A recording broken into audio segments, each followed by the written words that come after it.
curso. Bueno, y vamos con lo de los lenguajes del arte.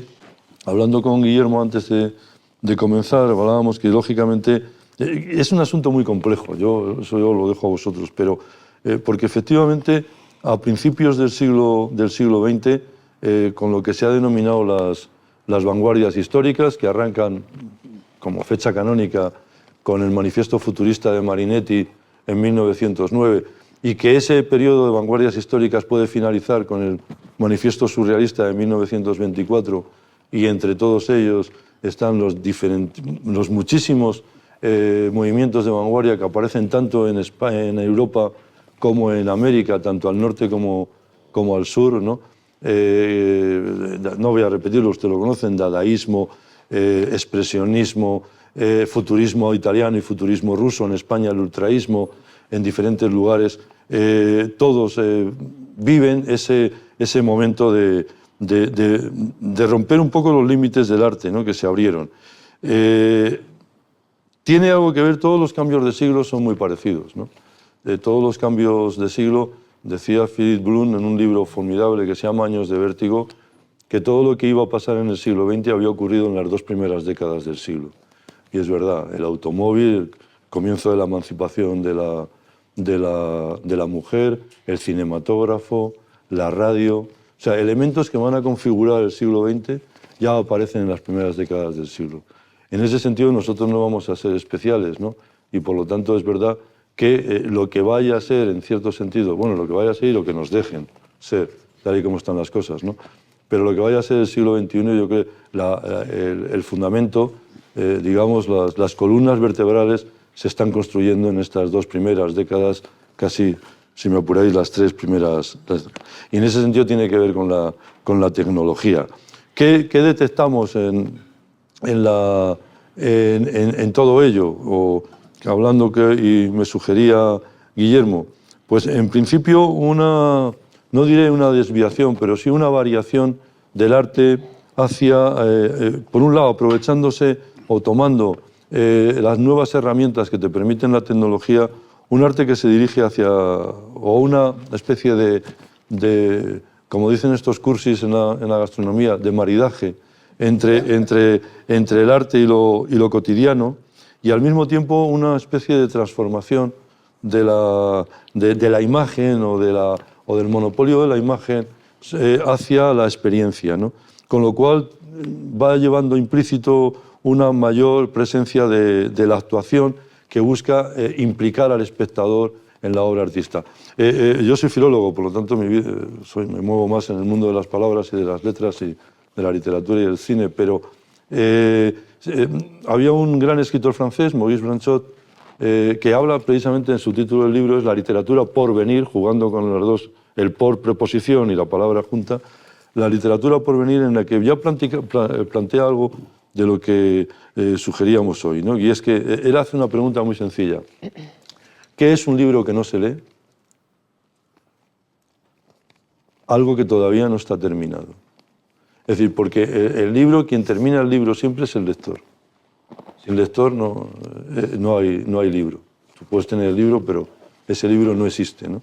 Entonces, quien verdaderamente el dueño del libro no es el autor. Yo conozco autores y directores cinematográficos que me dicen, yo cuando termino la película, el montaje de la película, yo ya no la vuelvo a ver, generalmente. Porque ya la película, en este caso la obra, podemos ampliarlo a diferentes formas estéticas o géneros, la obra ya no me pertenece a mí, pertenece a quien la va a ver, a quien la va a leer, a quien la va a contemplar, ¿no? Y esta es una cuestión que detectábamos también de el lector, hoy que es el día del libro, el lector o el espectador es un co-creador en cierto sentido, ¿no? Y se pasa también de una configuración del arte como algo estático a una configuración del arte como algo dinámico. Pero estos son solamente, si me permitís, apuntes, porque voy a presentar muy brevemente porque si presentara todo lo que son, entonces tendríamos que hacer otro segundo apartado para hablar, ¿no? Porque la verdad es que Guillermo también, tengo que felicitarte, Guillermo, porque siempre eliges a las personas más adecuadas para los asuntos que vamos a tratar y personas con enorme experiencia.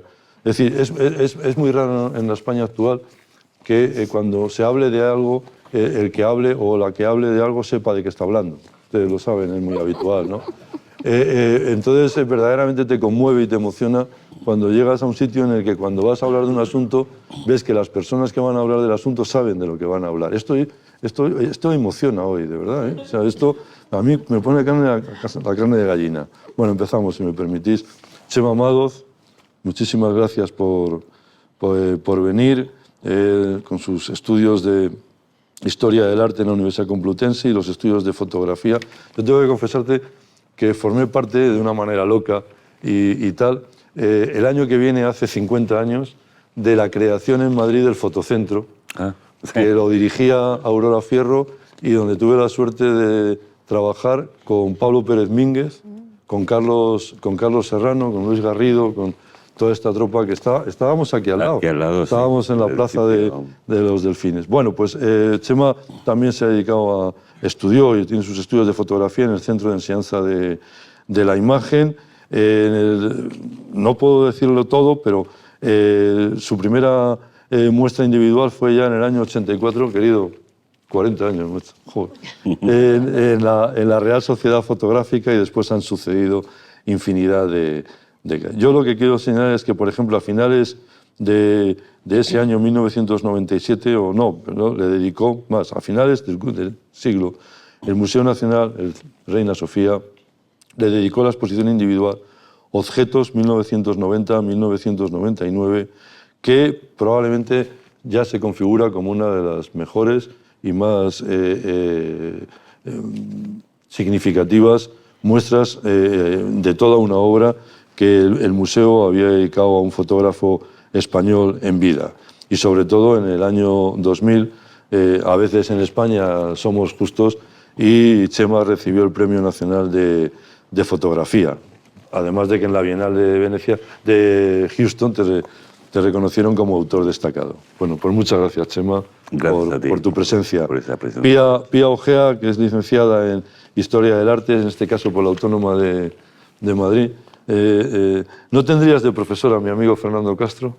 Bueno, soy una gran admiradora, sí. Me alegro. No solo profesor, sino gran admiradora hasta la fecha. Y además una de las cabezas pensantes de este país. Exacto. Brillante, sí. Y además sobreviviste a sus clases, con lo cual tiene mérito, ¿no? Es comisaria de exposiciones y gestora cultural. Voy a decir solamente dos datos. En la actualidad trabajas como asesora de la Colección Alberto Cruz en Santo Domingo, ¿no? De la República Dominicana. Sí. Y has sido profesora en la Facultad de Bellas Artes de la Universidad Complutense, con proyectos como últimamente el de Pilar Albarracín, ¿no?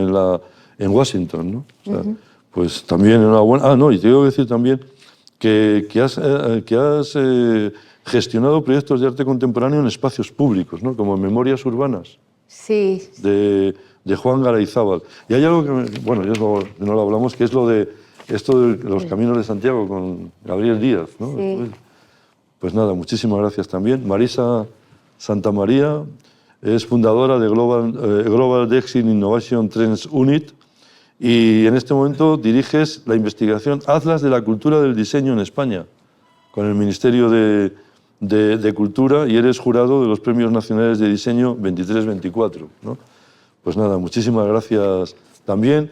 Y Javier de la Calzada, que demostró tener una vocación temprana como arquitecto. Empezaste en Lausanne, en Suiza. En Lausanne, sí. Bueno, toda un poco mi formación académica siempre ha estado muy vinculada. Mis padres eran diplomáticos, entonces estabas viajando, vivía siempre fuera. Pero finalizaste aquí en la Escuela de Técnica Superior Empecé arquitectura en Lausanne. Y luego acabé en la ETSAM, aquí en la Escuela Técnica Superior de Arquitectura de Madrid. Y además te has dedicado sobre todo a la arquitectura de exteriores, pero también de interiores, sí, digamos, ¿no? Como las centrales telefónicas. Ahora que... Bueno, eso sí, hice varias centrales telefónicas. Hice también muchos, en la época famosa de los bares de moda. Pero ahora estaba hablando... Había todos los bares que había en Madrid, prácticamente. Ya sabes que decía la canción bares que lugares, ¿no? O sea que... Lugares. Exacto. Bueno, yo antes de venir estaba hablando con un amigo, le comentaba que venía aquí y dice, oye, le he dicho quién venía, y dice, oye, No, Javier de la Calzada, esto de las viviendas unifamiliares y sobre todo el Destination Hotel en Finlandia, ¿no? Sí, Eso es fue un también, concurso que gané el año pasado. Exacto, ¿no? El tema es que están un poco fríos porque Finlandia está muy fríos de temperatura y muy un poco acojonados con el tema que está muy cerca de la frontera de Rusia. Claro. Entonces están un poco en stand-by viendo un poquito a ver qué pasa. Vamos, el proyecto era un proyecto muy bonito. Bueno, oye, pues si os parece, os voy dando la palabra, 5 minutos, lo que queráis, para ir hablando de lo que cada uno consideréis. Ya sabéis que aquí nosotros podemos plantear el tema, pero aquí cada uno dice lo que le da la gana, o sea que no hay ningún... y el mayor límite es el Código Penal, nada más, o sea que no hay... Lo demás hay una libertad de expresión absoluta en estos tiempos tan difíciles para la libertad de expresión. Pero bueno, venga, Chema, empieza tú. Venga, a ver. Romper el hielo, ¿no? Venga, yo voy tomando notas y después empezamos la conversación y después las tendemos a todos ustedes. Bueno, nada, no sé muy bien, la verdad, que contar. El otro día hablaba con Guillermo, decía, no te prepares nada. Digo, bueno, vale, yo voy allí. Dice, es cuestión de ir hablando sobre lo que vaya saliendo. No sé, yo lo entendí, lo interpreté también un poco a la hora de que, bueno, pues cada uno estamos trabajando pues como en ámbitos y en disciplinas diferentes. Creí entender también que, bueno, la posibilidad de que cada uno daba un poco una visión desde su propia óptica, ¿no? Y que tenga que ver, pues bueno, pues con su trabajo, su manera de ver o de acercarse al arte. Yo en mi caso fue algo, o sea, mi relación con el mundo del arte, creo que de alguna forma siempre me he sentido en deuda con la fotografía, que ha sido pues la disciplina que me ha permitido ir acercándome al mundo de las imágenes con un poco más tal vez de rigor, si se puede decir así, ¿no? Yo en ese sentido me sigo sintiendo prácticamente como un aficionado con el mundo de la fotografía, pero bueno, tal como decía, pues ya llevo unos añitos. Unos años, sí. Y bueno, pues la verdad es que bueno, pues que te vas cargando también un poco, a lo mejor de experiencia, ¿no? Únicamente, pero bueno, que te sirve para ir aclarando y viendo un poco cuáles son, o ir indagando un poco en las líneas de trabajo que te han marcado, que te han interesado, que te han tocado más de cerca, ¿no? Con el paso de los años. Y mi relación con la fotografía fue algo absolutamente, siempre insisto en ello, casual, ¿no? En la medida de que no tenía tampoco la más mínima intención de hacer algo o generar algo que pudiera estar relacionado con el mundo del arte. Me gustaba la fotografía, pero en la misma medida que me gustaba la música, y siempre he sido un inútil para tocar ningún instrumento, ¿no? Entonces, pues bueno, no recuerdo que haber cogido una cámara sin mayores expectativas y que las de tomar unas fotos que pudieran servir un poco de soporte, de testigo, a lo mejor, pues de lo que podías hacer fuera cuando ibas con amigos o de vacaciones y punto, ¿no? Pero sí que es cierto que el hecho de comenzar a trabajar con la imagen, de ir viendo plasmadas esas imágenes sobre el papel, primero me dio la sensación de que había dado con un medio en el que, bueno, que más o menos podría aprender una cierta técnica que como que podía dar el pego, digamos, de realizar unas imágenes que de alguna forma tuvieran una factura que pudiera, bueno, pues que fuera aceptable sin tener detrás, pues como pudiera ser, yo qué sé, o lo que se le podría exigir, por ejemplo, a cualquier pintor o escultor, como si hablas de un pianista, o sea, lleva detrás infinidad de años hasta conseguir manejar su medio, ¿no? Y con la fotografía, que es cierto que puedes, bueno, abres una puerta y puedes insistir hasta hacer un recorrido hasta el fondo para que técnicamente aquello coja coja una cierta enjundia, si se puede decir así, pues bueno, había una cierta, como digo, una cierta facilidad. Empecé a darme cuenta de cómo cambiaban un poco las informaciones, cómo cambiaba la información según qué es lo que apareciese en la imagen, qué es lo que dejaba fuera y qué es lo que aparecía dentro, ¿no? La importancia de la selección de la mirada, qué tipo de fragmento era el que tú elegías, el que tú ponías de relieve, el cómo el orden en el que aparecían cada uno de esos elementos condicionaban también la mirada del espectador, ¿no? En definitiva, de cómo la fotografía era una manera de ordenar el mundo, ¿no? Y ese orden a veces servía para darle una dirección a tu manera de entenderlo, otras veces servía para para hacer como una cierta transgresión de la idea que entendíamos o que teníamos o que tenemos, de realidad. En definitiva, cómo a través de los elementos que aparecían en la imagen yo podía jugar y cómo aquello tenía un eco en el... Voy a decir espectador, pero no tenía espectadores, la verdad. O sea, era pues un grupo de amigos a los que yo les iba enseñando las imágenes. A mí eso yo creo que me enganchó en la medida que, bueno, pues siempre me había gustado muchísimo esa posibilidad de transmitir, de contar, y a lo mejor pues me faltaba ese punto, bueno, pues o el verbo necesario para que a la hora de hablar aquello cogiera un cierto cuerpo. Y sí que me di cuenta que con las imágenes me manejaba con una mayor sutileza que lo podía hacer a lo mejor con las palabras, ¿no? Pero sí que caí también en la cuenta en que a la hora de empezar a trabajar con los elementos que me rodeaban, que elegí los objetos por ser lo más cercano que tenía, utilizar un objeto, para mí, hubo un momento en que descubrí que tenía algo que ver como utilizar la palabra. O sea, cada objeto llevaba detrás de sí una serie de ideas, de conceptos, de emociones, y con las palabras ocurría un poco lo mismo, ¿no? Hoy leía un librito, bueno, retomaba un librito que me habían regalado en los años 80, además, que no recuerdo el nombre del escritor. El título era, es muy conocido, Gramática de la Fantasía. Ah, sí, de todo. Gianni... Había un italiano. Un italiano. Había una Gramática de la Fantasía que era de Todorov, pero este fue muy famoso, sí, en los años 80. Sí, en los años 80. Y lo citaba mucho Humberto Eco, además. Eso. Sí. Entonces, es un libro que siempre he tenido, nunca he llegado a leer. No, pero estaba viendo de la Gramática de la Fantasía, porque era una gramática. Sí. Entonces, hay algo, hoy cogía, he leído la primera página y hablaba de esto, ¿no? De cómo al tirar una piedra sobre un estanque, las ondas, qué es lo que con las palabras en cierta medida pasa un poco lo mismo, ¿no? Interfieren unas con otras, si va adelante, si va detrás, una se afecta a otra, ¿no? Y bueno, hay algo de ello, ¿no? La verdad que solo he leído la primera página. No está mal. Desde los 80. Si solo has leído la primera página, ya has sacado eso, cuando te lo leas entero, nos das un máster.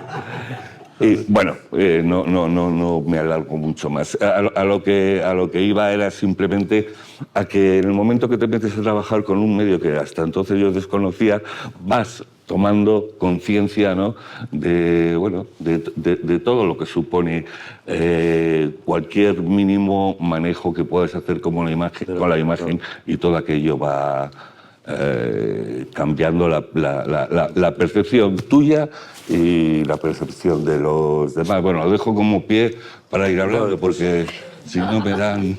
Oye, ya han salido varias cosas. No, tengo que claro, los que ya estamos en cierta edad, esto de la memoria me empieza a recordar aquello que decía uno, dice, ¿te acuerdas cuando hablábamos corrido? Sí. Más o menos, pues, no, porque es que la frase de Blanchot la ha dicho fatal, o sea, entonces... no sé, no tengo pinganillo para que alguien me avisara, me he acordado solo, y es mucho mejor que la chorrada que he dicho. Que es un libro que no se lee, algo que todavía no está escrito, que es muy brillante, ¿sabes? Porque claro, ¿quién termina el libro? El que lo lee. ¿Quién termina la obra? El espectador, sí, eso. Pía, tu turno. adelante. Bueno, eso tiene conexión precisamente. Qué Bueno, bien. en primer lugar, transmitir mi emoción por compartir estos sofás con mis colegas esta tarde y especialmente en mi condición de historiadora del arte y de admiradora sin límite de los artistas, el privilegio de poder estar aquí sentado con el señor Chema Madoz, que es toda una institución de la historia del arte de nuestro país, del siglo XX, del siglo XXI, tiene una capacidad de emoción, de transmisión, de creación, de generación de universos, de una magia extraordinaria y de verdad que les invito a que se sumerjan en su producción creativa porque es uno de los grandes maestros de la fotografía de nuestro país. Y retomando lo que decía Fernando de interpelar al lector o en este caso al espectador sin haber tenido, porque estamos jugando con la improvisación, pero sí que ha habido una conexión natural. Yo dentro de esta tan abstracta epígrafe de los lenguajes del arte, precisamente por ahí me introduje y por eso propuse interpelar a nuestros espectadores con esta obra. Es una obra de Olafur Eliasson, que es uno de los grandes artistas europeos del siglo XX y XXI también. Es una pieza que precisamente ahora sí que me voy a es que se lo voy a enseñar porque se puede ver la dimensión de esta. Es una pieza que no tiene límite de soporte, no tiene una edición y precisamente es una pieza que por un lado interpela al público, ¿no? Donde el artista, además, a través de la palabra, que también habíamos hablado de la palabra como herramienta, como Sí, claro. para la creación visual, ¿no? Sí, sí. Y bueno, pues precisamente este trabajo de Olafur Eliasson es un trabajo que parte de la interrelación con el público. Es una pieza que está abierta, que te puedes descargar online, que la puedes imprimir más grande, más pequeño, la puedes poner en una marquesina en la ciudad y que precisamente hace reflexionar a la sociedad, más allá del público, porque ya no es ni siquiera el público, ¿no? Es la sociedad, sobre el papel del arte en el mundo y cómo el mundo, o sea, las preguntas. Ahora no quiero entrar en cada una de los epígrafes que conforman este manifiesto, pero sí que a través de un lenguaje muy directo, pues Olafur Eliasson abre una serie de planteamientos de cómo el arte puede mover las emociones, puede dirigir hacia un mundo más justo. Hay algunas que son muy evocadoras, ¿no? Como, pues por ejemplo, Art sees, me parece una preciosidad. Art sees uncertainty as productive, ¿no? Que probablemente es lo contrario a cómo el arte considera la incertidumbre una cuestión productiva. Y bueno, tiene algunas, por ejemplo, Art Trust Your Experience, Art is a Global Parliament. Yo creo que es una de las que más resumen, ¿no? Art is an agent of change. Arte es un agente de cambio. Y yo creo que como es más una cuestión personal, yo brevemente voy a trasladar alguna en esta línea. Art is an agent of change. El arte es un agente del cambio, y ligándolo con el título de nuestra charla de hoy, de los lenguajes del arte, como desde perspectivas muy diferentes del lenguaje del arte, como desde la palabra, desde el performance, desde la pintura, se puede invocar al cambio que yo creo que al fin y al cabo es uno de las grandes aportaciones de la historia del arte, ¿no? Esa conexión entre el impulso creador y el impulso de dirigirnos hacia una sociedad que avance, ¿no? Entonces, brevemente y como hilo conductor, para que sea más ameno, les voy a enseñar algunas imágenes de artistas con los que he tenido ocasión de trabajar. Mencionaba Fernando a Pilar Albarracín, que es una gran creadora, por ejemplo, aquí podemos ver soportes muy diferentes, ¿no? Este es un vídeo que es icónico de Pilar Albarracín, se titula Lunares, y Pilar comenzó, es un vídeo performance, empieza con este majestuoso traje de lunares blanco, nítido, y ese traje pues, se va transformando en un traje de lunares de sangre. Pilar Albarracín es una de las artistas creadoras que en los años 90 empieza a poner de manifiesto, habla de cuestiones que años después, como cuestiones relacionadas con la mujer, con el género, fue de las pioneras en hablar del SIDA, de la identidad cultural. Esta es una instalación maravillosa que hicimos en Washington, en la exposición que mencionaba Fernando, se llama Techo de ofrendas, y está compuesta de trajes de flamenca. Bueno, y aquí podemos ver, esta era una obra maravillosa, ahí se ve un traje de flamenca colgada colgada en la pared, y acompaña ese vídeo. El vídeo que tienen ahí a la izquierda es un vídeo maravilloso donde salen unas muñequitas vestidas de flamenca, autómatas, y Pilar Albarracín, la artista, está entremezclada entre ellas. Entonces se confunden las autómatas con la propia Pilar. Entonces, como les decía, pues Pilar fue de las primeras en hacer intervenciones, performances en la calle, hablando sobre la violencia de la mujer. Con motivo de una exposición que hicimos en Tabacalera en los años 90, trajimos 80 mujeres vestidas de flamenca en el AVE y cortamos el paseo que conecta Atocha con la Tabacalera, y para visibilizar a todas esas mujeres. Y este es un ejemplo, ¿no? Aquí tenemos otro ejemplo brillante que también en teoría no tiene absolutamente nada que ver. Por eso he traído ejemplos de los cuales puedo hablar en primera persona y que tienen soportes muy diferentes. Este es un espacio extraordinariamente majestuoso en la ciudad de Madrid, en la Sala Alcalá 31, construida por el arquitecto Palacios, concebido como un banco. Y siempre ha tenido esa cosa de la grandiosidad, es una planta basilical que siempre se mira de la misma manera y demás. Entonces hicimos un proyecto con Guillermo Mora en el cual planteamos la opción de cambiar la manera de mirar y de transitar por ese espacio, dejar de lado pues, como la unidireccionalidad de la mirada y generar este nuevo tránsito, ¿no? Se transcurría en zigzag, y el espectador no solo se obligaba a recorrer el espacio de otra manera, sino que a su vez la percepción que tenías de las obras eran diferentes, ¿no? Porque las veías, y todo eso está relacionado con la mirada. Hay todo un trasfondo, ¿no? de mirar el mundo y a las cosas y a las personas de otra manera.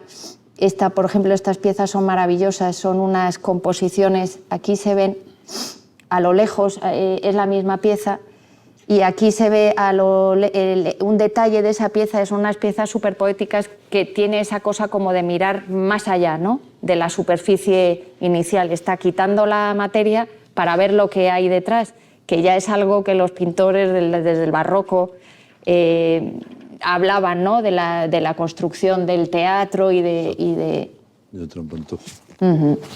Y también dirigía la mirada a lugares que normalmente no son habituales, ¿no? Con esas piezas de suelo, piezas detrás de las esquinas. O sea, la idea era pues hablar de esa... y además se confundía, esta es una foto preciosa, de Louis Assin, que es un gran fotógrafo, Sí. se confundían los límites del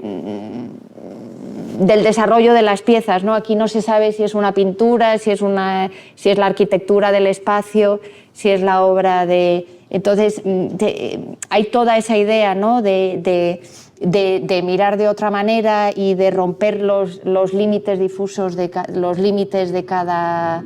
Esto, por ejemplo, que es una pieza maravillosa, le dieron el premio, y ahí no se ve, solo un detalle, pero son un conjunto de bastidores, de lienzo, o sea, de bastidores de pintura transformados en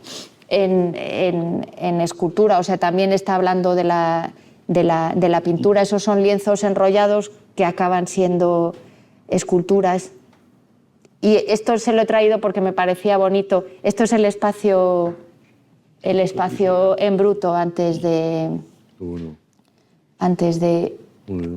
Sí, y una última cosa que me parecía interesante también traer a colación es, hablando de estos conceptos del lenguaje del arte, la universalidad, ¿no?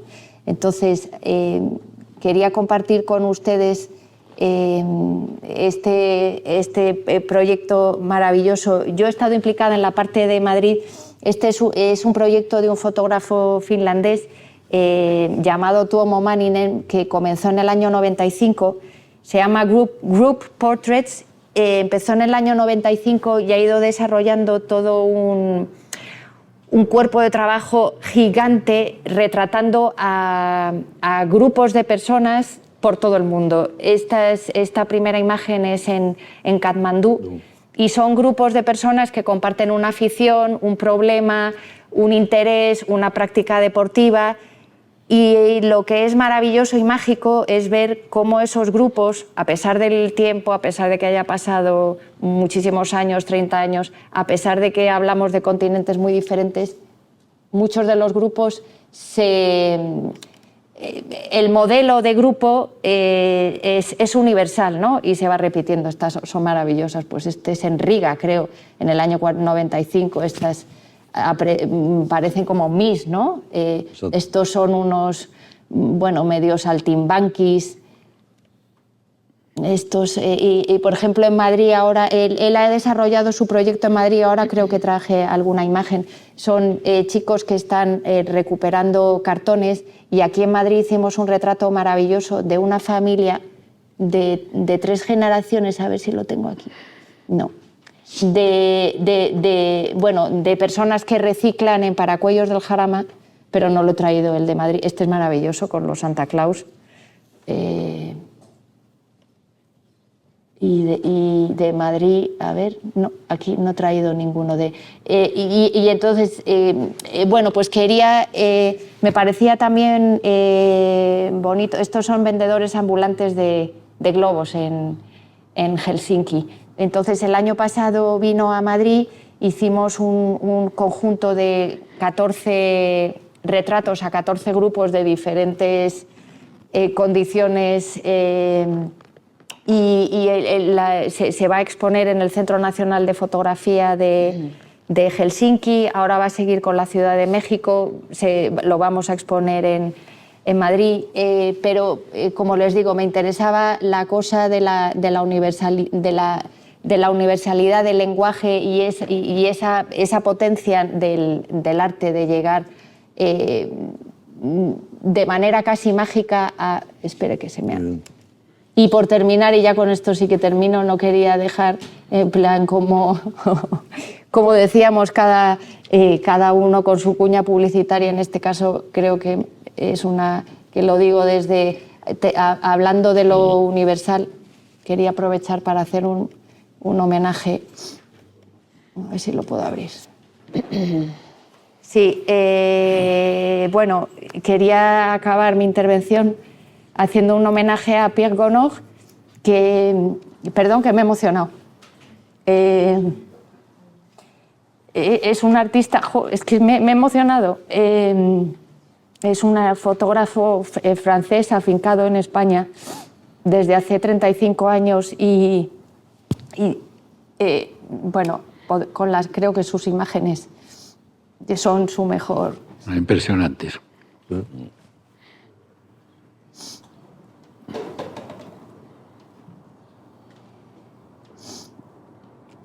Es que Pierre falleció ayer. Para quien no lo sepa. Exacto. Muchas gracias, Y Pierre. creo que sus imágenes también pues, reflejan eso que hablábamos, ¿no? de la universalidad. Estos son monjes en Grecia, mineros. Eso es de un cíngaros creo que en el sur de Portugal. Y esta pieza está en el Museo Reina Sofía. Muy bien. Así que, bueno, pues Muchas gracias a todos. Javier, te toca. Muchas gracias, Pia. Bueno, muy bien, qué bonitas fotos. Arte y arquitectura, es que tiene miga. Pon tu... Vamos a ver por dónde podemos abordarlo. Exacto. Por ceñirnos al siglo XX, porque arquitectura, artesanía y arte siempre han estado unidas, toda la historia. Yo creo siempre que a mí me ha encantado las obras en que el arquitecto colabora directamente con todos los oficios y, de hecho, por ejemplo, el tema del mobiliario, crea su propio mobiliario. Por ejemplo, un ejemplo claro es el pabellón de Barcelona de Mies van der Rohe. Yo supongo que muchos de vosotros lo conoceréis. Para mí, siendo de los años 20, es una obra magistral. En esa obra participó el arquitecto, participó la artesanía, hay una escultura. De ahí podemos irnos, no sé, a los años, por ejemplo, 50, que estamos en case study houses, que son las casas estas de Estados Unidos, que se empezó con un nuevo sistema de construcción, pero que también había una participación pues, de los arquitectos junto a los creadores de mobiliario y de arte, porque fue justo cuando empezó también, por un lado, todo el movimiento informalista, y luego los arquitectos como pues, Richard Neutra, Peter Koenig, ahora mismo, ¿quién más había? Craig Elwood. Schnitzler, ¿no? Los Sims. Los Sims, más que nada, fueron los creadores. Bueno, hay la casa famosa de Eames, pero sobre todo creadores de mobiliario. Para mí, un mobiliario intemporal, vamos, yo los tengo todos. A mí esa casa me parece una pieza esencial, Sí. del diseño y de la arquitectura. Sí. Y es una obra, pues yo, por ejemplo, cuando hacía los bares, diseñaba absolutamente todo, desde los muebles pero todo, completamente todo. Hay una obra que realmente para mí es una obra culminante. Yo creo que todo el mundo que realmente le interesa la arquitectura y el arte debe de ver, ¿Y es? que es la isla de Naoshima, Sí. en Japón. Yo, de las mayores emociones que he sentido en mi vida fue llegar ahí. Es complicado llegar, tienes que ir a Tokio, coger un tren, tienes que llegar a Okinawa, de Okinawa tienes que coger otro tren y luego coges un ferry y vas a una isla. Esa isla realmente es una historia muy curiosa porque Japón, después de la Segunda Guerra Mundial, quedó totalmente destruida. Y hubo una serie de promotores que empezaron a reconstruir todo Japón, realmente a dar vivienda a la gente que se había quedado sin vivienda. Y había una isla que era una maravilla donde acababan todos los desechos. Entonces, cuando ya se reconstruyó todo, el hijo de este señor que había ido a esa isla de pequeño dijo que él iba a recuperar esa isla por el arte. Y contrató a Tadao Ando y realmente hizo pues, una isla que es una pura obra de arte, tanto de arquitectura como de escultores, pintores. Ahí tienes de hecho, por ejemplo, Tadao Ando creó un pabellón para James Turrell, especialmente para él, y es una obra realmente impresionante. Aparte de eso, pues que hay muchos ejemplos. Por ejemplo, ahora que yo hablaba con Guillermo sobre un proyecto que tiene de hacer cosas con sal, Hay un sitio en Egipto que se llama Siwa, que estuve y también me pareció impresionante porque es todo un lago de sal. Entonces, con ese lago de sal han hecho una performance, han hecho un resort, pero que a la vez es una performance. Es impresionante, no tiene luz eléctrica, pero es tal la belleza del sitio y todas las construcciones están hechas con sal, con bloques de sal. Y yo creo que son uno de los sitios que también es muy importante ver. En España ha habido una iniciativa que también estuve viendo el año pasado, que a mí me encantó, que la han hecho, que lo conoceréis todos, Solo Houses. Estuvimos. Sí, sí. Sí, y es una experiencia de arquitectura y arte conjuntamente, porque es que la arquitectura siempre tiende hacia un lado y el arte para otro. Convencer a los clientes que compren arte no es fácil. Pero bueno, y al margen de las obras oficiales, claro, pues yo creo que cada vez hay que reintegrar más la arquitectura con el arte, como se hacía en los viejos tiempos, y confiar en que haya mecenas o filántropos que puedan seguir haciendo cosas como lo de Naoshima. Naoshima, ¿no? ¿Y conoces? Hay un sitio en Brasil, se llama Inhotim. Sí. Que creo, ¿no? Son también pabellones Sí. que se han creado para artistas. O sea, Sí. al artista le preguntan sobre... Y hay el famoso centro que hay en Senegal, que hay un centro que es una maravilla, ahora mismo no me acuerdo del arquitecto, pero es una residencia de artistas que han hecho en Senegal, es de un arquitecto también japonés, que también es una obra maestra. Son proyectos Una carpa. maravillosos, ¿no? Luego está Francis Queré. ¿Y financiados por? ¿Perdón? ¿Financiados por? Financiados, el de Brasil. Bueno, sí, generalmente. Naoshima fue financiado por el hijo del ya lo has promotor. citado, sí. Solo Houses, conocéis a la galería que lo ha financiado. Y 22 Starry Cases, había una revista detrás. 22, había todo un montón eran todo un movimiento. Sí, Era un movimiento que fue realmente la industrialización de la arquitectura, facilitar realmente el construir de una forma mucho más eficiente y más barata. Total, pero había muchísima experimentación, o sea, era un poco ver hacia dónde podía ir también la arquitectura, ¿no? Exactamente. Vamos y pues toda esa arquitectura de California y del norte de Arizona. El sur de California. Vamos completando. Marisa. Vamos a ello. Muchísimas gracias Javier. a todos, por supuesto, las fundaciones implicadas y, como siempre, también a Guillermo. La verdad es que creo que es un acierto absoluto, porque los 4 puntos de vista son realmente complementarios. Por supuesto, Chema Madoz, mi admiración también, y mi admiración y con esa delicadeza, con esa sensibilidad que has sabido transmitir con tu propio lenguaje. Hoy hablamos de lenguaje. Un lenguaje que, por supuesto, está en tu sensibilidad, en tu visión y, sobre todo, en tu poesía. Una poesía que llega, que nos cautiva y que nos hace entender la realidad de otra forma. Y Chema, además, no solamente es esa unión siempre sorprendente de lo que encontramos en tus fotografías, sino también ese blanco y negro tan especial que nos lleva a otra dimensión.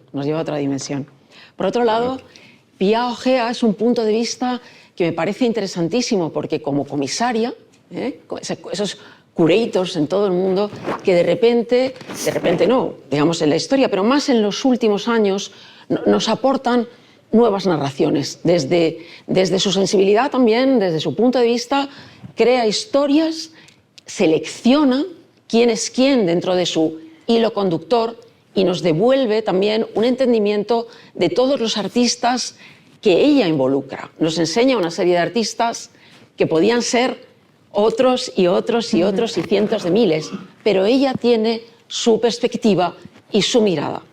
Es muy interesante, Pia, esta obra de Olafur Eliasson. Por supuesto, os invito a, desde luego, el que no lo conozca, a seguirlo porque genera muchísimas emociones.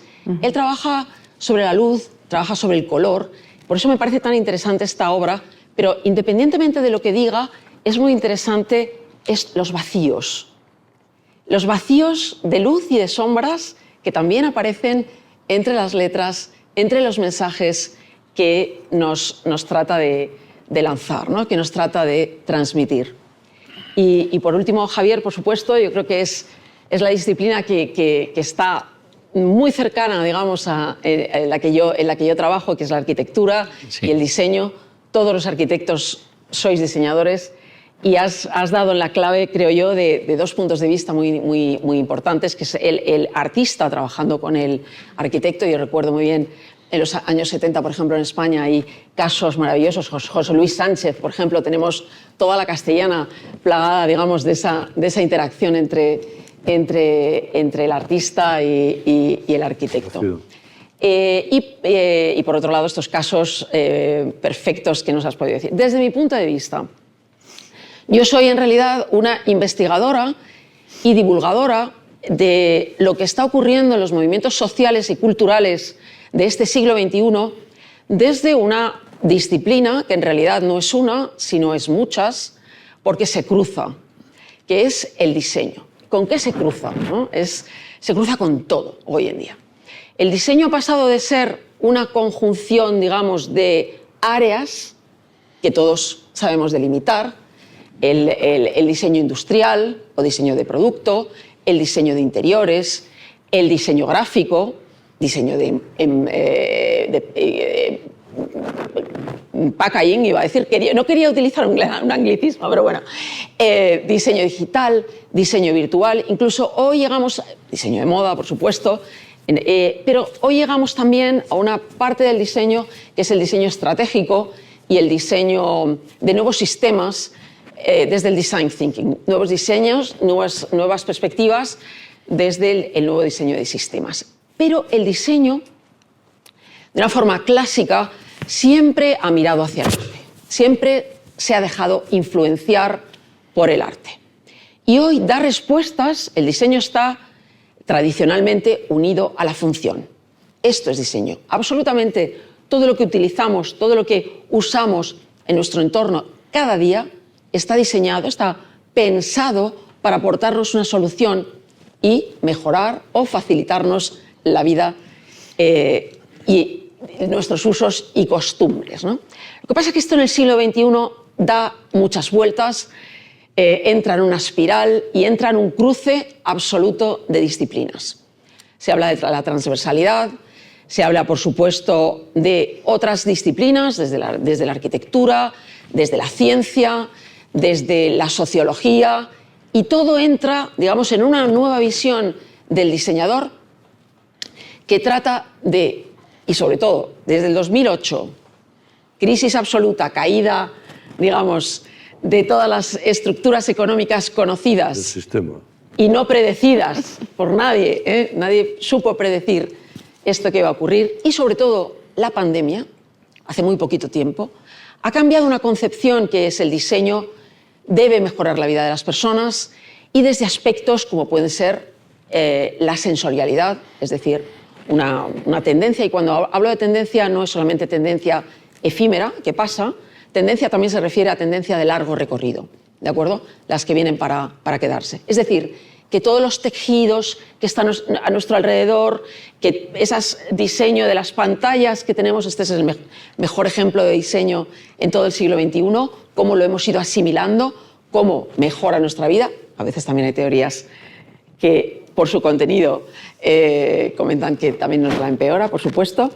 Y entonces el diseño hoy tiene una perspectiva también de agente del cambio. Y se cruza también con el arte. ¿De qué forma? Una de ellas es no entrando en una forma industrial de producción, sino entrando, por ejemplo, en el diseño de producto en collectible design, que entra en las galerías, ¿de acuerdo? Entra de momento en unas galerías específicas y en otras ya poco a poco en todo el mundo se une el arte directamente con estas piezas de diseño que, si bien te puedes sentar, si es una silla, por ejemplo Nacho Carbonell, que trabaja mucho en ello, o Jaime Ayón, o tenemos aquí una artista también diseñadora, Verónica Mar, que nos podrá hablar más tarde de ello.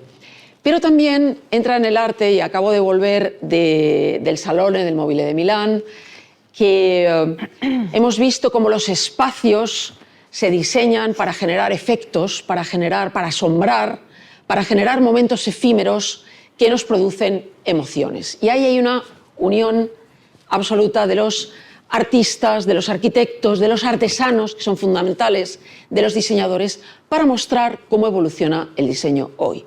Me ha encantado hablar con Guillermo, que me comentaba que él volvía de Venecia, se ha abierto la Bienal de Arte de Venecia, y cómo también desde la formulación estricta del arte hay estas confluencias. La verdad es que en el siglo XXI, ya acabo, disculpad si me he alargado, realmente no se puede hablar, no se puede clasificar. Es decir, estamos en un momento de cruce, llamadlo como queráis, de mezcla, de cambio constante. Nos induce este siglo, no es siglo, no, nuestras circunstancias, el tiempo que nos toca vivir es de cambio. Y nos toca adaptarnos. Y nos toca vivir una incertidumbre constante, por supuesto, y nos toca ir adaptando, ir aprendiendo. Hoy, desde luego, desde el punto de vista del diseño o de cualquiera de nosotros, en nuestra vida personal, resulta que tenemos que estar aprendiendo constantemente, aprendiendo a aprender incluso, ¿no? Entonces, es un siglo realmente de hibridación de todo lo conocido, ¿de acuerdo? Esta situación clásica donde la galería de arte solamente admite arte, o solamente, o ciertas ferias internacionales, que esto a mí me parece, y esto lo podríamos discutir, que pertenece, digamos, al pasado, ¿no? Entonces estamos, según mi visión, y trabajo también con varias universidades, con el Politécnico de Milán, con Polydesign, con IE University aquí en Madrid, y con la Universidad de Brija, y con alumnos de más de 90 países, con lo cual tengo muy al día lo que supone también las nuevas generaciones. Y en contra de lo que los medios de comunicación, en contra de lo que podemos percibir de esta especie de campaña de qué ocurre con las nuevas generaciones, tengo una opinión absolutamente contraria. Son personas que están ávidas de conocer, ávidas de realmente de saber cuáles son estos lenguajes y transformarlos para mejorar, desde luego, nuestra vida, la vida de las personas. Muchísimas gracias. Bueno, la verdad es que habéis hecho unas intervenciones tan apabullantes, tan sugerentes y tan inteligentes, que voy a pedir de la generosidad de Pons que podamos extendernos un poco más, porque se nos había ido ya prácticamente el tiempo, pero la verdad es que a mí todos los invitados que trae Guillermo a mí no dejan de asombrarme y de aprender. Enhorabuena a todos.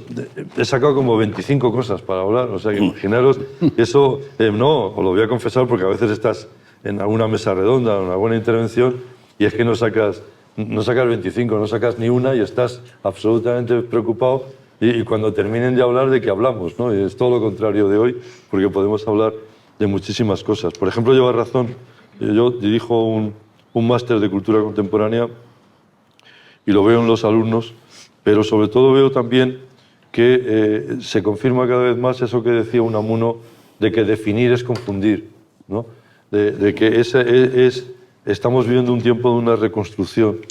Y yo siempre les digo a los alumnos que no es una revolución, no estamos viviendo una revolución, como pudo ser quizá la del principio del siglo XX, sino que estamos viviendo más en el estilo Matrix una mutación, ¿no? El arte está viviendo, todas las artes, ¿no?, están viviendo una mutación que, como todos los siglos, sabemos, como diría Stefan Zweig, el mundo de ayer que se termina y el mundo de mañana que no termina de llegar. Y estamos en el medio.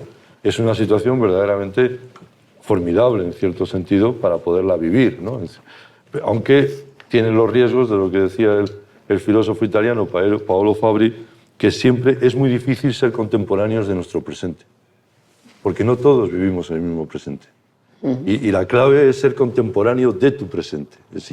Son pocos los que son contemporáneos. A mí me recordaba la idea del poeta norteamericano Ezra Pound, que decía, dirigido a vosotros, a los que sois artistas, porque los demás solamente somos lectores o espectadores, pero decía Ezra Pound que los artistas son las antenas de una especie.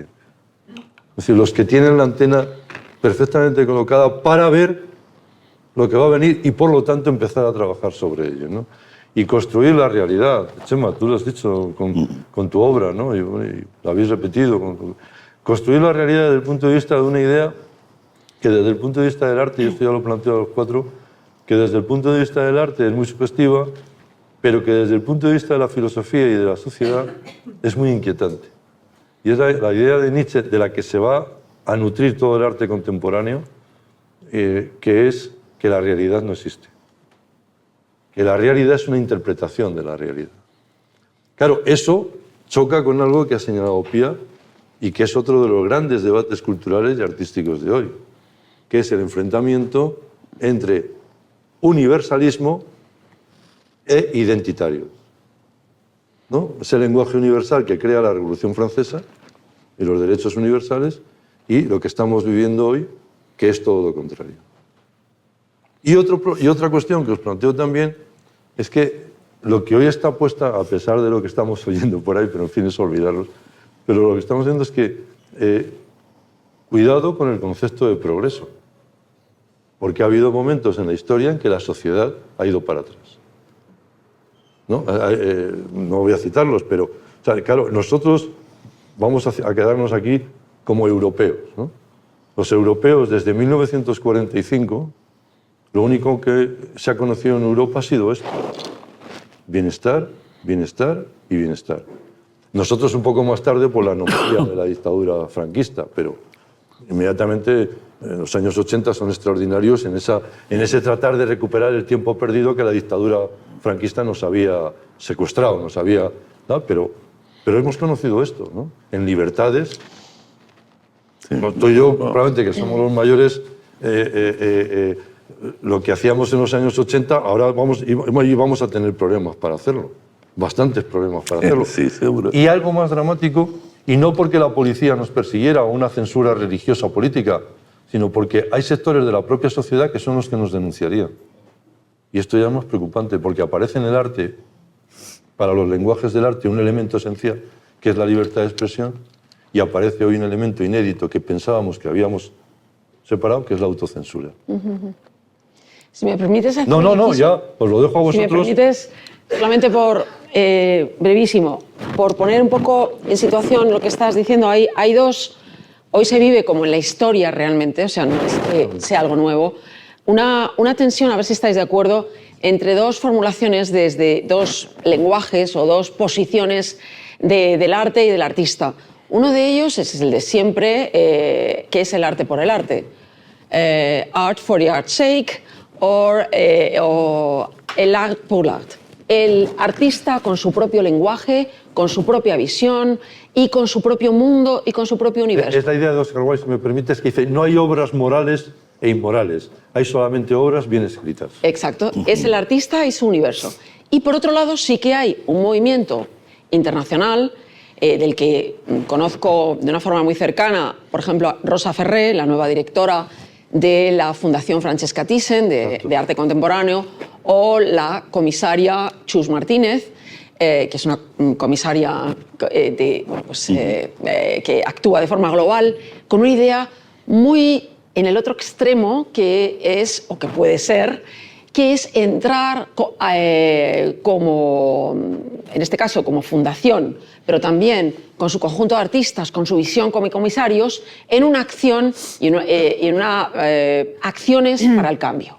Desde la ecología, desde todo el mundo trans, de género, desde todos los problemas que preocupan en la sociedad. Y que, y así se ha lanzado, digamos, desde la nueva dirección de Rosa Ferré en la Fundación Francesca Thyssen, pues un programa de investigación y de acción con una serie de artistas que van a trabajar sobre temáticas, como digo, de este signo, ¿no? Entonces yo creo que, de todas formas, entre el uno y el otro hay 1000 gradaciones que son interesantísimas. Y entre uno y otro están todos los lenguajes del arte. Eso es, sí. Eso es. Sí, no, hombre, yo creo que abre ahí un abanico, se abre un abanico tremendo, ¿no? En la medida, un poco lo que estás diciendo, yo creo que están cambiando también mucho las perspectivas de cómo se está abriendo todo lo que tiene que ver con el lenguaje del arte del propio artista, de los colectivos que provienen, de cómo se está intentando dar voz también, ¿no? Pues a colectivos, valga la redundancia, que hasta el momento, pues bueno, no han tenido, o mucho más medidas, la posibilidad de contar un poco, poner sobre el papel un poco su propia mirada, ¿no? Entonces, bueno, a mí lo atractivo también me parece precisamente eso, ¿no? Cómo se pueden validar discursos desde perspectivas o desde ángulos de perspectiva muy distantes, muy distintos y muy diferentes, de cómo puede convivir a lo mejor, a ver si me explico, no estoy reivindicando, quiero decir, todo lo que se puede estar reclamando un poco de este ámbito que tiene que ver pues, con la ecología, con la... El cambio climático, ¿no? Sí, el cambio climático, con el sexo. Pues bueno, son discursos, son que están ahí sobre la mesa y a la vez pues pueden convivir también con esa mirada que a lo mejor tiene que ver un poco más desde dónde un trabajo como el mío la aborda, ¿no? Desde una poética que tiene que ver a lo mejor más con lo íntimo, con lo personal, pero que a la vez sirve para entrecruzar de forma puntual con todas estas temáticas que siguen estando no como un género sobre el que desarrollas, sino que pues aparece problemas, asuntos que tienen que ver eso con el sexo, con la ecología y que no nacen tanto como para marcar una ideología, sino que todo ello sirve un poco para confirmar una mirada un poco pues más amplia o más... Absolutamente. Ni mejor ni peor, sino bueno, más Algo que abierto. años que añadir. Sí, que su trabajo es absolutamente inclusivo, o sea, dentro de esa riqueza de su lenguaje tienes posibilidad de acercarte a múltiples temáticas que incluyen muchas de estas que hemos estado hablando. Javier, Y por otro lado quería decir perdón, en relación a lo que comentabas yo no creo en esa cosa como de dicotomía entre lo internacional y lo universal, no y creo lo local. en absoluto, y de hecho casualmente también, pero son las cosas del directo y de la... comentaba Fernando que yo estaba trabajando para un mecenas y filántropo del arte en República Dominicana, ¿no? Entonces, y relacionado con la Bienal de Venecia y lo que comentabais, a ver esto. Es que esa cita es maravillosa y creo que engloba muchas cosas de las que estamos hablando, sí, porque Jaime Colson es un artista de origen dominicano. Esta es una obra suya, se llama El hombre, el homo sapó gus, pero este es uno de los artistas seleccionados en la Bienal. Hay 4 artistas dominicanos. Este señor que estudió en París, tuvo una formación, regresa a su país y le escribe una carta a una de las grandes familias de mecenas de allí, que es la familia León, que tienen uno de los primeros premios que apoyan al arte dominicano, y él hace como un análisis del premio que otorga, pero tiene esta cita que me parecía muy bonita y que precisamente habla de eso, de lo universal y está escrita en el año 66, a su regreso de Europa, lo que quiere decir que ya ha tenido esa experiencia, ¿no?, de su ámbito y de otras realidades. Y dice, el arte es una realidad de carácter social, determinado por el medio ambiente en el que se desarrolla, por tanto debe de reflejar las inquietudes, las alegrías, los sufrimientos y las más loables aspiraciones de su pueblo. De esta manera llega sin duda alguna a lo universal. Muy bien. Entonces ahí está... Es un posicionamiento es uno de ellos, ¿no? Porque claro. es que yo también creo en un artista que sigue su mirada Claro. única y que no prende, digamos, con Claro. el tiempo que le toca vivir, que todos conocemos miles de casos, y que sin embargo es descubierto y redescubierto en otro tiempo que sí juega con ese lenguaje y que sí maneja ese lenguaje. Es Entonces, dentro de los lenguajes del yo arte. no creo en constreñir al artista. No, para nada. Me refiero para nada. a tener que ser, tener que tener una conciencia social. Es una de las posibilidades, ¿no? Es una de opción. las miles de posibilidades que existen, ¿no? Sí, sí. Es una opción Si del no nos lenguaje. perderíamos muchas miradas, muchos lenguajes, ¿no? Totalmente. Javier, ¿tienes, Es mi- desde el punto de vista de arquitectura o...? Yo, vamos, desde el punto de vista de arquitectura, yo creo que hay una cosa fundamental, ¿Y es? que es la responsabilidad histórica que tiene un arquitecto a la hora Incorporas de algo interesante, sí. imprimir su imagen en un sitio Exacto. que nosotros nos vamos y eso queda. Se va a quedar. Y eso es un tema que es muy preocupante en la mayor parte de las ciudades. Bueno, en París es una maravilla porque hubo todo el movimiento haussmanniano y hubo una arquitectura que ha hecho que sea una ciudad realmente preciosa. Yo creo que en España se tiende demasiado cada arquitecto a hacer un edificio individual con mayor o menor fortuna, pero sin pensar mucho en cuál es el entorno y cómo se queda. Lo que no quiere decir que haya que repetir No. el diseño, pero sí buscar una relación del entorno a ese edificio, o ya que sea una ruptura absoluta, que sea ya Que es una forma de lenguaje que es una arquitectónico. forma de lenguaje arquitectónico, que es Exacto. aquí yo rompo con todo y hago, pero el ni fu ni fa un poco que hay Sí. por todo, Sí. eso es una de las cosas que De todas formas, te das cuenta que, bueno, si tienes un poco de perspectiva, cada época tiene una especie como de doxa, Sí. ¿no?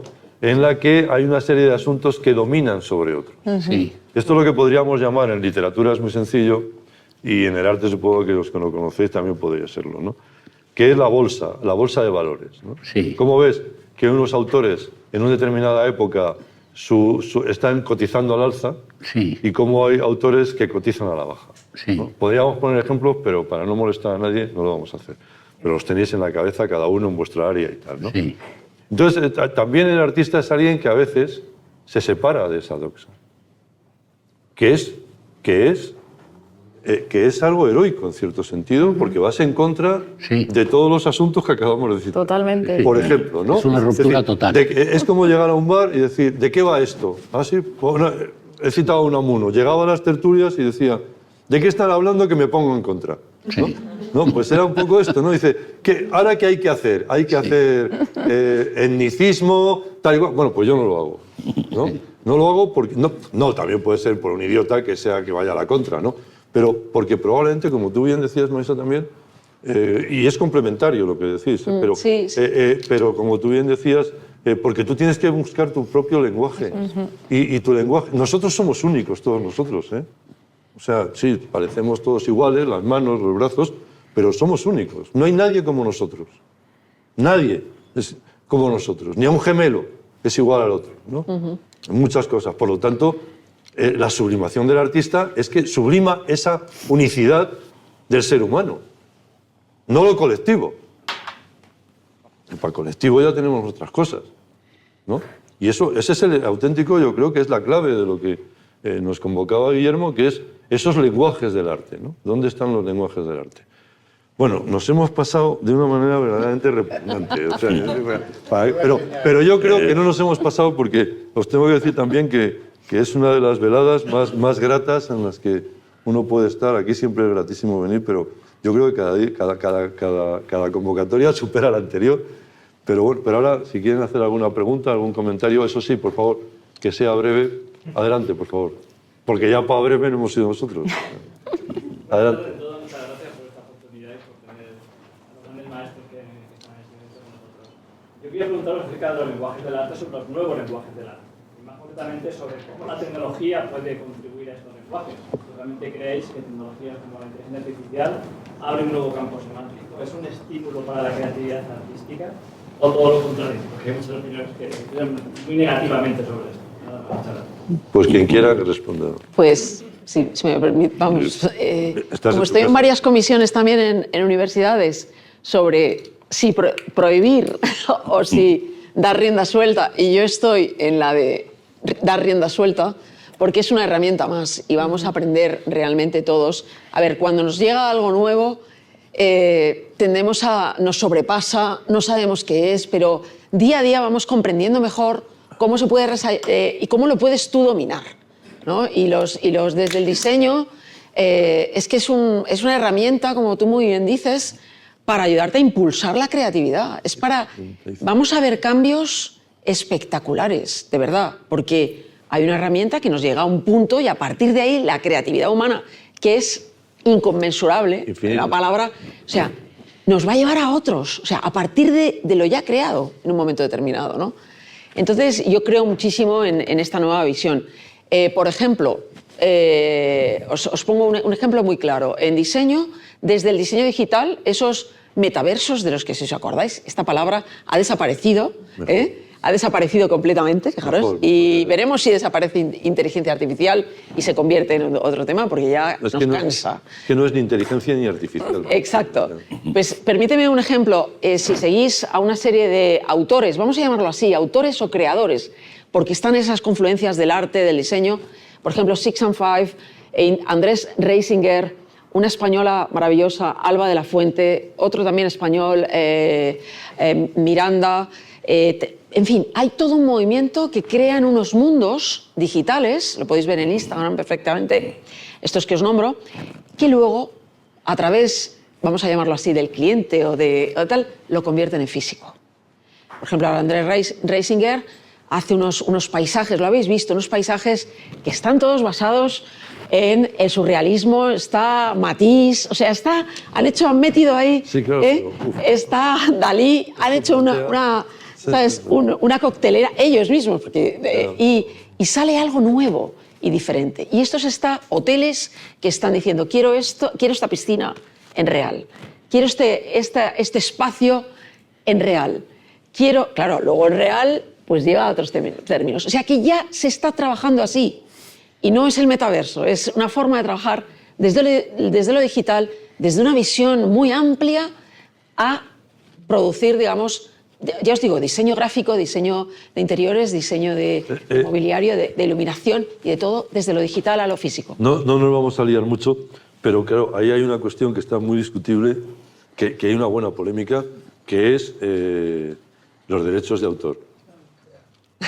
Claro, tú has citado a Magritte, y claro, no hace ninguna gracia que tú juegues sobre Magritte, porque No. quien ha dado la idea, no, entiéndeme, quien ha dado la Nosotros idea lo es Magritte. percibimos- O sea, yo puedo hacer variaciones sobre Magritte. Sí, pero son variaciones, no es... Ya, pero yo no he creado Magritte, lo ha creado Ya, Magritte. ya, total. No, No, es que Los no, expertos esto vemos en literatura es tremendo. Sí. En el cine no te quiero Sí. contar, porque ahora vamos a jugar con Visconti. No. ¿Y quién se lleva la pasta? Porque aquí también, como la película de Terry McGuire, enséñame la pasta, ¿no? ¿De qué va esto, no?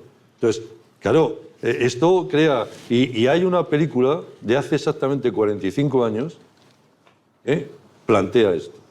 Espero que todos, si estuviéramos en clase, diría, venga, a ver, ¿qué película es? Pero hay una película que plantea exactamente este dilema. Hace 45 años, que es 2001, una odisea del espacio, cuando HAL, la inteligencia artificial, se rebela y no acepta las órdenes del piloto de la nave. Ahí tienes el conflicto que probablemente está latente y que va a estar, tú lo has explicado muy bien, en que no es inteligencia artificial pero tampoco, No. porque depende del ser humano. exacto. Es decir, entonces, la capacidad es, si llegamos a HAL, ya sabéis que se llamaba HAL porque lo iba a llamar IBM, y IBM dijo que ni de coña. Y entonces el tío Kubrick, muy inteligentemente, dice, pues si no es IBM, son las letras anteriores, que es H, A y L, ¿no? Tal. Pero bueno, volviendo a esto, ¿no? Es un asunto fascinante, ¿no? No, más que polémico, es fascinante porque efectivamente está removiendo todos los conceptos tradicionales en los que nos hemos movido en 1000 años. Pero Esto es fascinante. esto que me dices, no os hablaba de inteligencia artificial aplicada, os hablaba de diseño digital, que efectivamente bien. cada diseñador o cada artista tiene su imaginario Claro, claro. de sus estudios, de sus referencias. experiencias y las vuelca. Y ni siquiera ellos saben que esos arcos, Pero, oye, esos está- temas Ya, ya. arquitectónicos, pues a lo mejor Perdón, está bien, son una obra de esta romana fascista, este edificio, Sí. ¿sabes? Que no recuerdo de quién es, perdonadme, y te lleva a esa referencia, ¿no? Entonces hay múltiples referencias, pero ellos no saben ni qué es, ¿no? Lo han metido en una coctelera y sale, ¿no? Y, Lo llaman, bueno. lo llaman los así los teóricos y tal, a eso, de una manera un tanto cachonda, por otra parte, intertextualidad. ¿Sabes? Pues sí. Que es así un poco para decir, bueno, en fin. Influencia. Han bebido de las fuentes. De la Vamos a llamarlo intertextualidad al plagio es como de aquí al Margariños. Más o menos, ¿no? Es cruzar una calle y esa calle es la que mejor. Bueno, El arquitecto bueno, fascista adelante, Javier. Albert Speer. Exacto. Conocéis todos este edificio de Roma, bueno, ¿no? Albert Speer, que fue el ministro de munición, Hitler. de armamento Sí. de Hitler, ¿sabéis que compartió cárcel con Rudolf Hess?